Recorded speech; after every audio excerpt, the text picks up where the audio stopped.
Hoy que la tierra no es plana, ni la ciencia ya es de herejes. Hoy que no marcan tendencia, más las pinturas rupestres.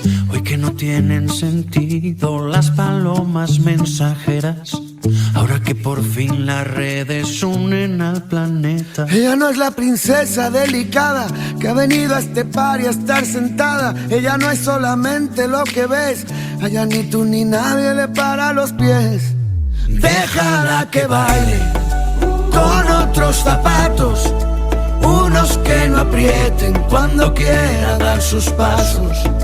Déjala que baile con faldas de vuelo, con los pies descalzos, dibujando un mundo nuevo.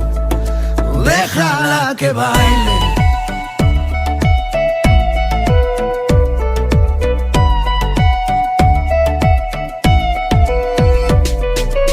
Ella es destino, ella es origen, es el relato y la escritora que conviven. Ella es principio y ella es final. Baila con ella en esta fiesta que es global. Hoy que no hay duelos a muerte, cada vez que alguien te irrite, para poder desahogarnos hemos inventado Twitter. Si pensamos diferente ya no huele a disputa. Los filósofos no brindan con cicuta. Ella no es la princesa delicada que ha venido a este par y a estar sentada. Ella no es solamente lo que ves. A ella ni tú ni nadie le para los pies. Déjala que baile con otros zapatos, unos que no aprieten cuando quiera dar sus pasos.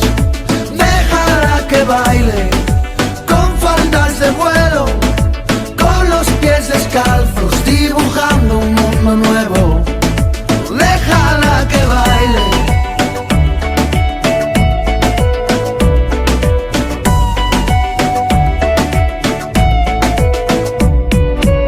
Ella es destino, ella es origen, es el relato y la escritora que conviven. Ella es principio y ella es final. Baila con ella en esta fiesta que es global. Oye, escucha, es la lucha a rimar. Déjala que baile en esta fiesta con la idea de liberarse de una moral impuesta, de no culpabilizarse por buscar la respuesta. Si tiene que casarse, que sea con su protesta.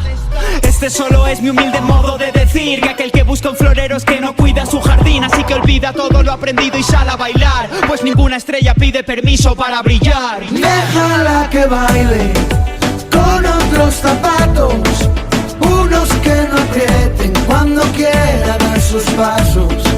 Déjala que baile con faldas de vuelo, con los pies descalzos, dibujando un mundo nuevo.